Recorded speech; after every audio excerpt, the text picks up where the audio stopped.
Ketika taring lebih tajam dari hati, hutan utara mengenal mereka sebagai kawanan yang tak pernah mundur. Jejak kaki mereka membuat rusa gemetar. Burung berhenti bernyanyi, dan bahkan malam terasa enggan turun. Kawanan serigala itu bukan sekadar pemburu, mereka adalah legenda. Disiplin mereka dingin, serangan mereka senyap, dan kesetiaan di antara mereka sekeras batu karang. Koloni itu berdiri karena 5 ekor serigala. 5 taring pertama yang membangun aturan, membagi wilayah, dan menyatukan kawanan dari kekacauan. Di antara mereka, ada satu yang paling tua, bulu punggungnya telah memutih. Langkahnya melambat, tetapi sorot matanya masih menyimpan kendali. Ia tidak memimpin dengan raungan, ia memimpin dengan kepercayaan. 4 serigala lain bergerak atas isyaratnya, bukan perintahnya. Namun hutan tidak mengenal kata abadi.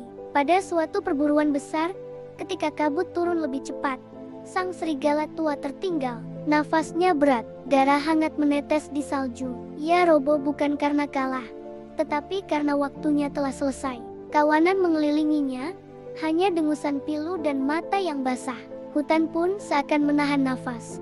Kematian itu meninggalkan kehampaan yang lebih dingin dari musim dingin. Para sesepuh berkumpul, aturan lama dipanggil, nama seorang serigala disebut, salah satu dari 4 pemimpin. Ia kuat, cerdas, dan disegani. Namun ia menunduk. Ada yang lebih tua dariku, katanya lirih.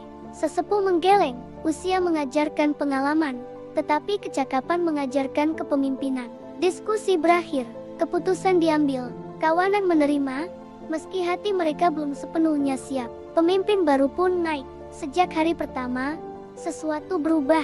Ia tidak membagi daging seperti sebelumnya. Ia makan lebih dulu, lebih banyak, dan lebih lama. Raungannya bukan lagi penuntun, melainkan ancaman. Kalian berutang padaku, katanya. Tanpa aku, koloni ini tidak akan bertahan. Kelaparan mulai merayap seperti penyakit. Anak-anak serigala merengek di sarang. Perburuan sering gagal karena pertikaian di tengah jalan.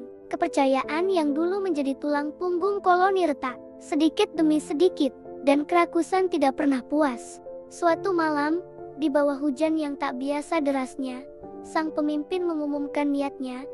Ia ingin menjadi raja hutan. Aturan tua segera bergema. Siapapun yang menantang penguasa hutan harus meninggalkan koloninya. Namun ia tak peduli. Ia menantang singa penguasa padang dan hutan terbuka.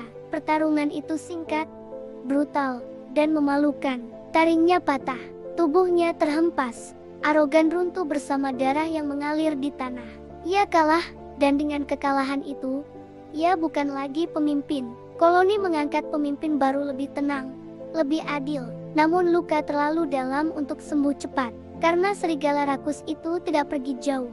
Ia mengintai di pinggiran wilayah, mencuri sisa buruan, menyerang serigala muda, membisikkan kebencian pada yang ragu. Hutan yang dulu satu, kini terbelah.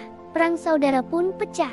Darah tumpah bukan karena musuh, tetapi karena saudara. Anak-anak kehilangan ayah, induk kehilangan anak. Raungan kesedihan menggantikan raungan kemenangan. Dan pada suatu pagi yang sunyi, koloni itu menang tetapi tidak ada yang merayakan. Serigala rakus itu mati di bawah taring kawanan yang dulu ia pimpin. Tubuhnya tergeletak sendirian, tanpa kehormatan, tanpa pengiring. Namun kemenangan itu terasa kosong. Koloni selamat, tetapi tidak pernah benar-benar utuh lagi. Malam itu, sesepuh berdiri di atas batu, menatap kawanan yang tersisa lebih sedikit, lebih diam, lebih luka. Hutan tidak menghukum mereka yang lapar, katanya pelan, tetapi hutan selalu menghukum mereka yang rakus. Dan di bawah bulan yang pucat, para serigala belajar dengan cara paling kejam, bahwa kekuasaan tanpa hati hanya melahirkan kehancuran. Dan tidak semua kemenangan layak diperjuangkan karena kadang, yang tersisa hanyalah penyesalan, dan raungan panjang untuk sesuatu yang tak akan pernah kembali.